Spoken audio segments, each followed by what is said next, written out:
All right, here we are again. It's another week, and it's a week that we are looking into with a lot of trepidation.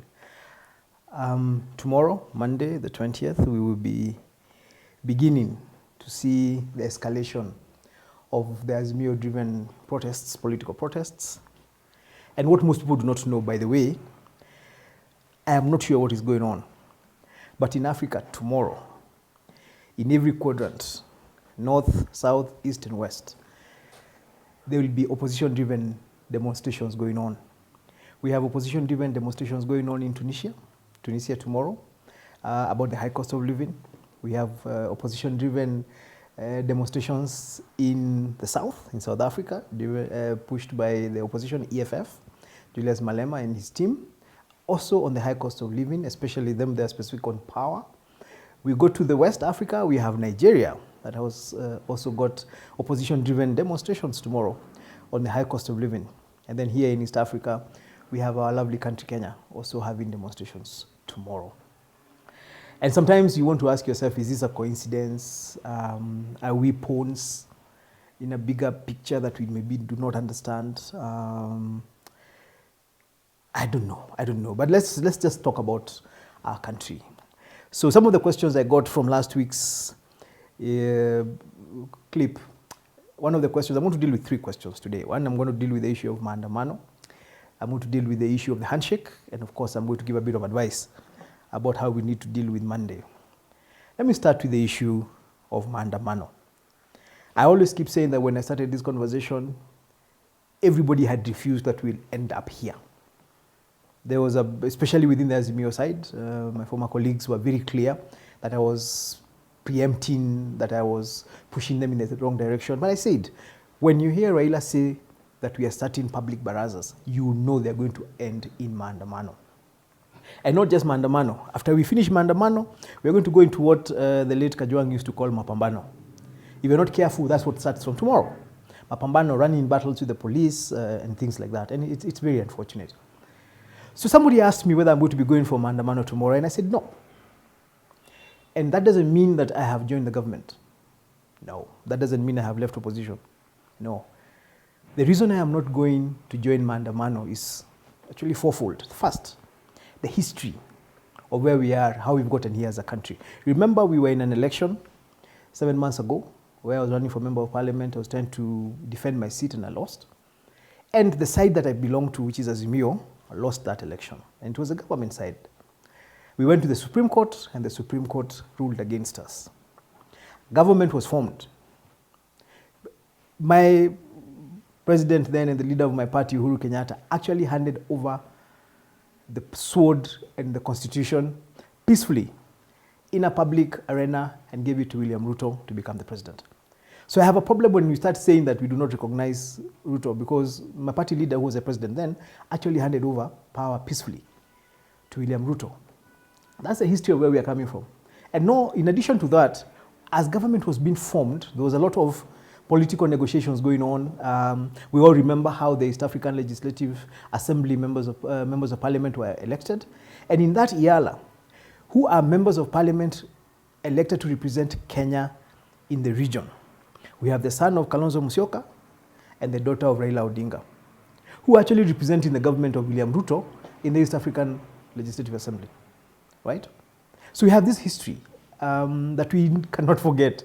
So when you tell me to go to the streets to refuse that Ruto is president, I'm asking myself, but how does that work? How exactly, to what end am I going to reject an election that we were all part of, a process that we all walked through, including my party leader, and a process that has resulted in the children of the two people who are pushing for maandamano being members of parliament in the East African Legislative Assembly. And they're still members of parliament of IALA. They haven't stopped, you know? And so there's a bit of hypocrisy there, and that brings me to my second point. There's a bit of dishonesty about how this particular agenda is being pushed. And let me explain why. So right now we are pushing for, let's move out of the issue of whether Ruto is president or not, because really that's a non-issue. I mean, I don't see how we are going to argue that Ruto is not president after the history I've just given you. So let's go to the next point. Cost of living. we all agree we have a problem with the cost of living, right? We have a problem with electoral reforms. This idea of IEBC and being formed the way it's been formed. But we have representation of Azimio in parliament, and there are many actually. When you add Jubilee and ODM and Wiper, members of parliament, we have quite a tidy block of members of parliament.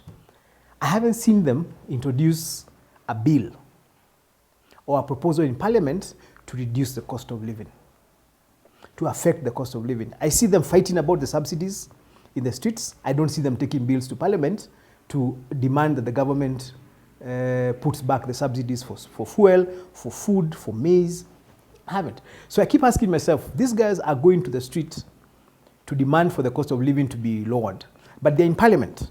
As members of parliament, where laws are made, and I haven't seen a single one of them attempt, let's even say that the government is going to stop them from doing it, but I want to see an attempt by a member of the Azimio side to introduce a bill to reduce the cost of living or to deal with the issue of electoral reform. You know, some of these things, if you're in parliament, that's where you start. So that when you go to the street, it's because parliament did not come through. So that's when I talk about the issue of a bit of dishonesty in how this thing is being done. That's the reason, second reason I'm not going to the streets. The third reason I'm not going to the street is the vagueness of the end state. We started with public barazas. We went to mass action. We've come to civil disobedience and boycott. At the rate now we are going to maandamano, right? I'm saying, and I can predict here comfortably, that from Monday you now have what we call mapambano, running battles. And then after that, what happens? So again, that vagueness of where we are going, there's a lack of clarity of where we are going. So what happens after Monday? What happens after we go to the streets on Monday? Because the day will end. The day will end, and once the day ends, what's going to happen on Tuesday? So Monday, schools which were opening after midterm on Monday have all moved their midterm to Tuesday. A lot of businesses are going to close down on Monday. So will they open on Tuesday? And will the children go back to school on Tuesday? What will we have actually achieved with what we're going to do on Monday? So again, lack of clarity about where we're going with this thing. And then finally, the reason I'm not going is that this is we have a precedent of how these things go. So we've seen this, we saw this to some extent, not as deeply with Moi. We saw it with Kibaki, we saw it with Uhuru, and now we are seeing it with Ruto. You can nearly predict how this will end. This escalation is going to keep going, it's going to keep going, it's going to keep going. It's going to get to a point where, as we are hearing now, over the weekend we saw press conferences from religious leaders demanding or calling for these two leaders to sit down and have dialogue, to think about the interests of the country. The pressure is starting to build up for a handshake, right? And as much as the government side is going to keep insisting they're not going to sit down with Raila, the way this thing is going, it's no longer a matter of if they're going to sit down with Raila, it's a matter of when they're going to sit down with Raila. So there's a precedent here we have seen. We have seen this kind of thing being done before. And yes, it ends in Raila being accommodated in government, him and his allies. But then the question that happens, I always ask is, for those people who've been going on the demos, then what happens to you? If you haven't been earning to go to the demo, your life continues the way it was. So I will not be going to the demos for those four reasons. One, our history. Some of the things we are fighting about, there's a history, a very immediate history of how we got here, and we walked into it. We walked there. The second thing is the dishonesty that I see. If you really want to affect the cost of living, the electoral reforms, we also have a presence as Azimio in parliament. Let's do something about it. Of course, there's the vagueness of the end state and the issue that we are keeping on consolidating a precedent. So that's the reason I'm not going to the streets tomorrow. The second thing I want to talk about today is a handshake. I keep being asked, do you think there'll be a handshake? I could be wrong, but personally, I am nearly 100% sure there'll be a handshake. And the reason that there'll be a handshake is that because handshakes are never done out of love. Handshakes are done out of hate and anger and grievance. If we remember when Uhuru Kenyatta did the handshake with Raila, I was one of the people who was extremely upset with Raila by that time. We were angry. Raila was disrupting the state, he was disrupting the economy, he was disrupting the social fabric. He was just being a complete nuisance and causing chaos. Uhuru, because he was the leader of the house called Kenya, had to do something to create stability. If and when Ruto does sit down with Raila to speak, he will not do it out of positive energy. He will do it from a negative energy perspective. He will be doing it to stabilize a ship that Raila is doing everything he can to rock. And the problem here is, it is easier to throw stones at a house than to defend the house. If you're told to defend a house and you've got somebody throwing stones at the windows and the doors, it's going to be very difficult for you to actually defend the house, the windows. The guy who's throwing stones can keep throwing and he'll keep causing damage until you get to a point and you're told, Simka chini na yeye tu muongee. That's what is happening right now. And the way this goes, the people who actually put pressure on President Ruto to sit down with Raila are not Raila's allies. They'll be the president's allies. People who are saying, look, this guy is disrupting our business. He's disrupting our social structure. We see the religious leaders. And remember, the religious leaders are President Ruto's first allies in the current situation. They've already started saying, so you guys sit down. So the issue of an accommodation of some kind being done with Raila is something, in my opinion, that's going to happen within a period of time.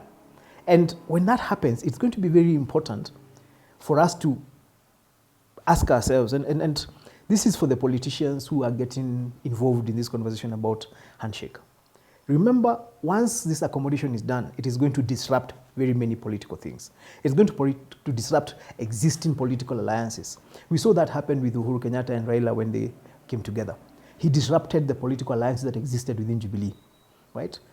So it's important for the politicians that exist right now to ask themselves what would happen, what will happen when there is an accommodation of Raila. Raila may not be accommodating to government because I don't see Ruto being the kind of person who's going to accommodate Raila into government. But they will have at some point to sit down because this thing that Raila is doing is tapping into the desperation and the frustration Kenyans have. And it has a way it could very easily get a life of its own. And Ruto being who he is, I doubt very much he's going to allow this space. He's going to allow this thing to get to the point where it becomes unmanageable or it makes his government unmanageable. So he's going to sit down with Raila. And they know each other enough to be able to call each other and sit down. And I suspect by the time they sit down, everybody, including people who support Ruto, will have accepted, okay, kaini chini na umze. Because of the kind of frustration and the kind of chaos and noise that will have been caused by Raila up to that time. The question for my colleagues and my friends within the political fraternity, please make sure that such a handshake does not leave you as a political orphan or doesn't leave you as a sacrificial lamb. It has happened in the past. There are people who have gone so far out to fight something that when it takes or happens, then you get lost. You get lost at sea, you become delegitimized, you get lost because what you are fighting has come to pass and you do not have control over it and it looks like you are not part of the conversation. So this is again, lessons learned from the past, that as we fight this handshake and as we fight the accommodation, let's also internalize the fact that if it happens, please make sure you don't get left out in the conversation that happens after that. Let me conclude my conversation this week with advice to the people who are going for these demos. I have followed some of these demos in the past. And sometimes I ask myself whether some of the things that happen are not strategic. I've never been convinced that somebody didn't sit down and say that maybe we need the death of a child so that we can push a certain narrative. And a child died somewhere. And when that child died, that became the news. And it started showing, oh, policemen killed a child. We have seen policemen lose their lives. And I always ask myself, did somebody sit down and decide that they're going to go after a policeman to make a certain narrative? Or after a business or a certain kind of person? Or after a certain kind of people? Please make sure as you go for these demos that you don't end up being a sacrifice on the streets. Because as we have seen, once the demo is over, once this process is over, nobody ever remembers to go back to the people who got sacrificed along the way. So the Kenyans who are going out to exercise their right, constitutional right, to demonstrate and picket, please be careful. Make sure you are doing this for your own sake. Do not go without knowing who is in charge of that process. Because sometimes you actually don't know who is in charge of the process. You're in the streets and somebody has already decided we need to destroy the property of a certain kind of people so that you can push a narrative. And your property gets destroyed. or we need a certain kind of person to be arrested, or we need a certain kind of person to lose their life so that this narrative is consolidated in Kenyans' minds. Please make sure you're not the one who gets sacrificed along the way. That's all I have for this week. As usual, we will be following these conversations from Nyeri and Truare over tea, over Nyamchom. We really hope they're not going to go bad. For those people who are going to have a chance to be in Nyeri this coming week, please pass by. Our pilau is still good, our nyama choma is still good, and we're still watching out for you. Meanwhile, let's keep praying for this country. Let's keep praying for the leadership of this country. And for those people who ask me why I seem to be harder on the opposition than the government, please remember I am in the opposition, I'm not in the government. So I want the opposition to do its work well so that we can hold the government to account. When I see them tripping, I'll keep hammering at them until we get our act right. So God bless you. Have a lovely week. Thank you.